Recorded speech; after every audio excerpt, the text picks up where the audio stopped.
Phil, what was the last thing you were talking about? Oh, Mr. Buscher. Okay, all right. I'm going to go right back to that. Okay.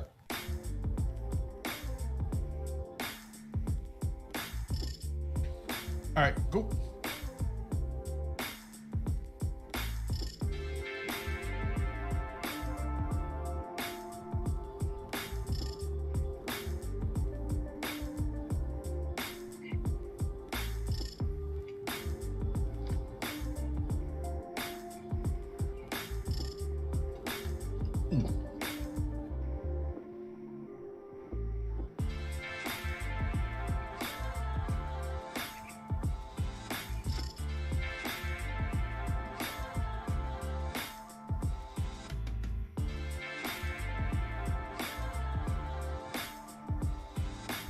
We are back, and appreciate you hanging in with us here on a Saturday afternoon, right before we had a little technical issue there. Phil, you were talking a little bit about Buscher and the spot he's in. Yeah. I mean, if you are looking just for pure safety tomorrow at a lower price, whether it's DraftKings or FanDuel, I mean, Buscher is hands down the guy in this salary tier. When it comes to average finish at Daytona since 2018, the only driver that's been better than him is Denny Hamlin. That's by 0.7 of a position. Hamlin's average finish is 12th. Buscher's is 12.7.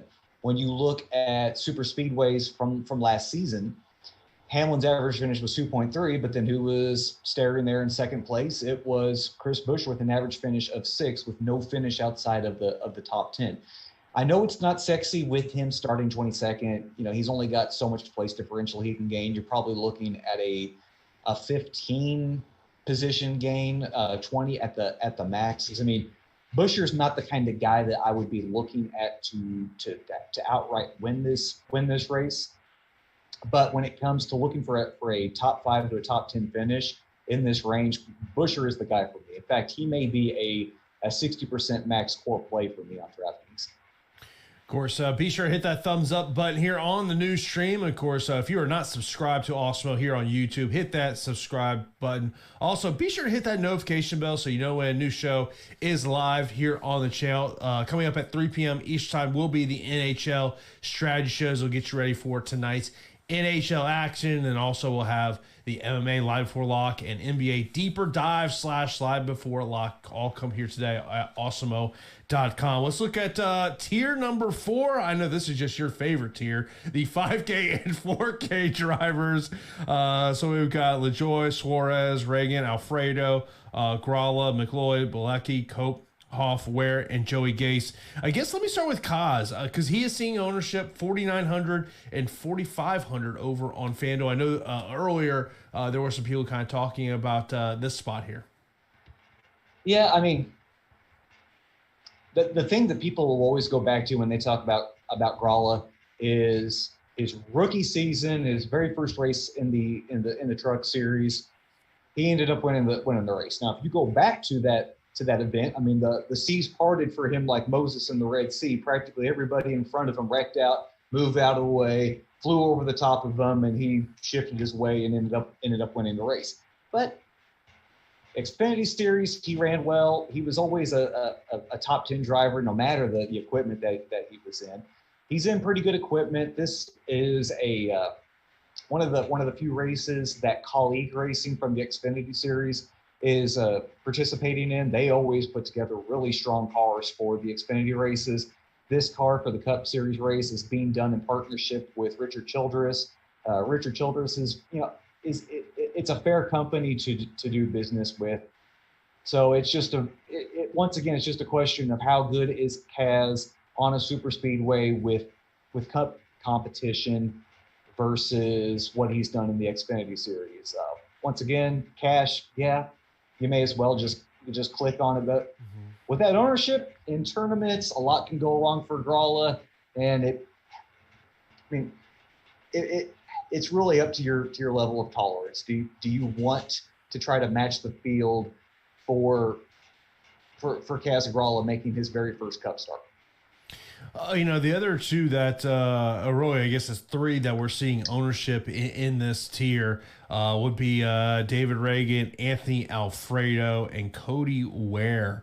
In terms of those three, they're all seeing just a little under 20% ownership in Alex's projections as we do this show. What are your thoughts of those trio of drivers? Yeah, Reagan is a tricky tournament play. I'm looking at Reagan just like I'm looking at LaJoie, a driver with top 5 potential. Reagan, the only race that he did last year was this standalone race for front row racing, and I mean he ended up bringing home I believe a top 5 finish in that race, and now there's nothing really stopping from Reagan duplicating those results. The only difference is that he starts nearly like 15, 20 spots worse than he did last year. He's a guy that you could have some exposure to in tournaments, definitely not play in cash. Cody Ware, he raced in one super speedway race last year. That was at Talladega. He went 34th to 19th. So, I mean, so numbers. The only time that we've really seen Cody at Daytona was a couple of years ago where he went 37th to 39th. So that kind of scares me that in a similar spot, Cody went backwards. In fact, he nearly finished as worse as he could, but he's got more years under his belt. This is part, of a full-time ride for Cody, racing for his dad. Last year Cody spent time racing in the Asian Le Mans series. So, I mean, he's been picking up seat time. He's a guy that, practically, I think all of these guys in this 5K range, except for Derek Cope, like if you're making your player pool, just X out Derek Cope. Derek Cope is the reason that Martin Truex Jr. did not win the Thursday night duel. In fact, he nearly wrecked right back into him. Cope should not be racing, and it's not because Derek Cope is 62 years old. It's because he is not a good driver at this point. He's a threat to everybody around him. Mark him out. He's going to probably end the race 39th, 40th, and bow out early because of some road mechanical issue.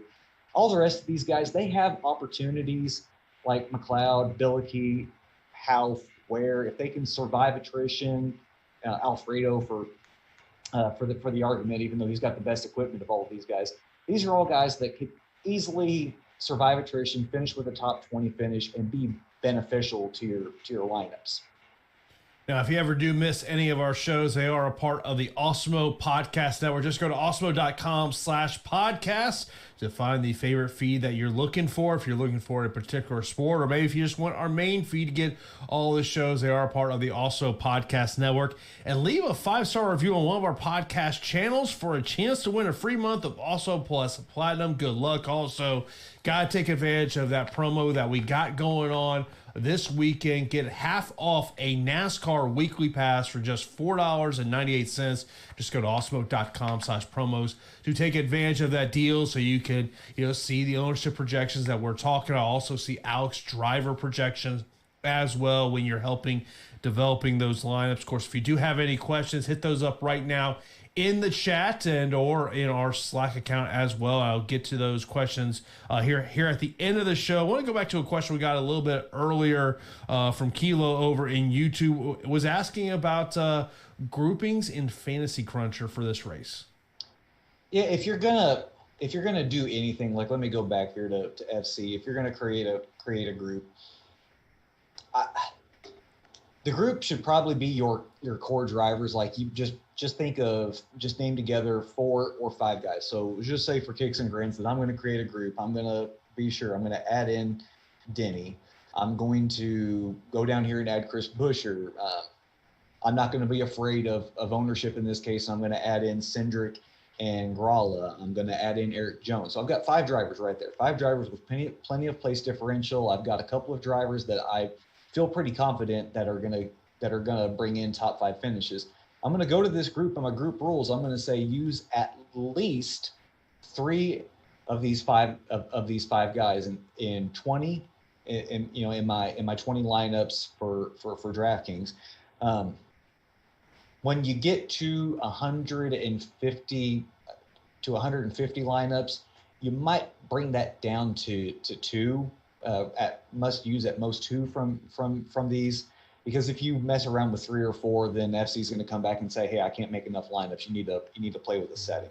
So I think that's what I would do in FC with your groups. Find a core of 5 drivers that you really like for 20 max, and then tell it, I need at least 3 drivers from this group.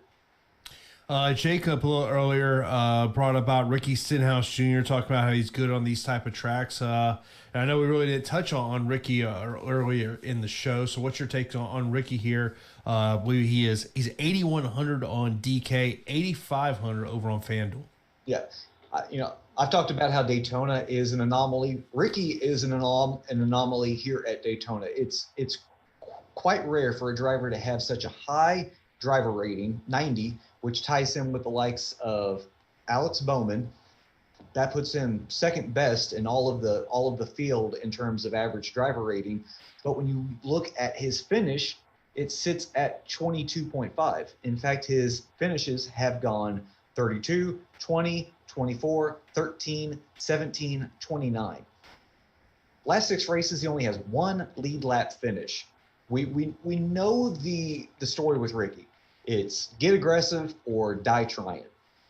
He's in a lower funded team. He knows he has to do certain things to get himself up to the front. The car runs fast. I mean, he put down a really quick single lap qualifying speed on Wednesday night.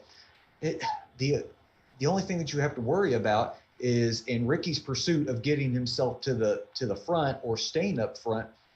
What does he do to the other cars around him? Because we've seen plenty of times where he gets so aggressive in trying to get to the front or protecting a lead that he ends up banging into the cars around him, and then he'll cause wrecks, and somehow he won't be in the initial wreck, but then another wreck will happen that takes him out. He's in a good spot for place differential, but God, the inconsistencies that he's had of late, it scares me to death that he could easily win this race as just as easily finish in 40th place. Mention a question from King Payne. He says, who do you guys have as your favorite Dominators on FanDuel?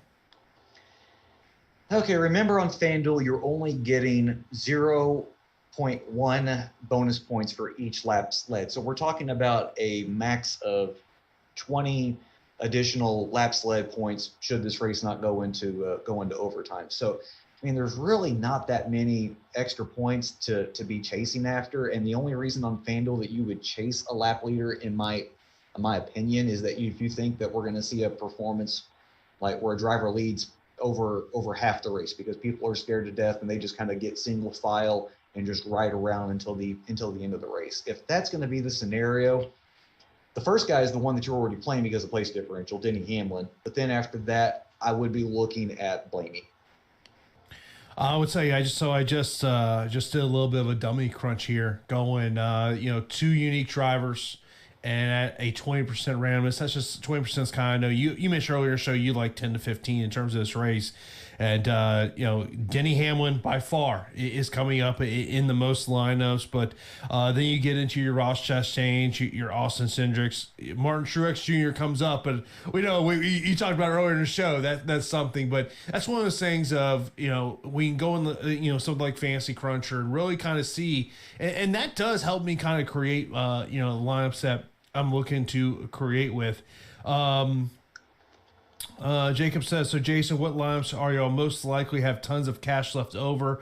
If you're going to start with some of the low tier guys, if you were to choose a low owned guy, who would be the best you choose? Oh God. Okay. Inevitably your cash team will have a bunch of salary left over. Like, let me just throw this together. There's Denny. There's Kaz. And there's Cindric. You add that together, those 3 drivers, that's just $21,400 of your $50,000 salary cap. I mean, do whatever you want with the rest of your lineup, and you're still going to find yourself $5,000 to $10,000 under. And just for kicks and grins, if we add in Brad, who starts 24th, who I think is a better super speedway driver than Truex. Them are only at 31,500. I mean, you're talking about nearly 19,000 left over for two drivers. Yeah, whatever happens with your salary cap happens. Just totally disregard it.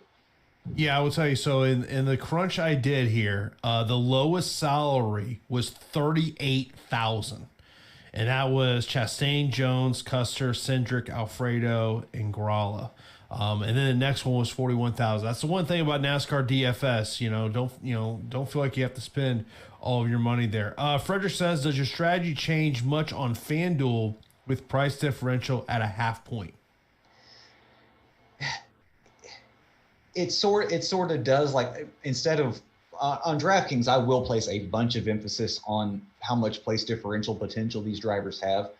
But since you're losing half a point for each place that these drivers can gain on FanDuel, I will worry a bit more about what their actual potential is for a top 5 or a top 10 finish. Before we get out of here, any last advice you want to give to our watchers here as they're starting to put together their lineups for tomorrow? If you're new to this, and you're only going to make a couple of lineups, I think maybe the best thing that you can do is just hand build. Know what you're doing with your lineups. If you stick the projections in an optimizer, it can get easy real quick to lose sight of just what you're doing with drivers and the overall construction of your lineups. Like last night in the Truck Series, I saw there was overlay. I threw together 20 quick lineups, threw them in there, and I just kind of did a quick scan over of the lineups, and I had a bunch of lineups that I had to adjust on the fly because they did not do what I wanted them to do. I had way too many guys in the top 10 in a bunch of these lineups. So if this is your first time, you're only going to build a couple of lineups, probably better off just hand building so that you get exactly out of these lineups what you want them to look like.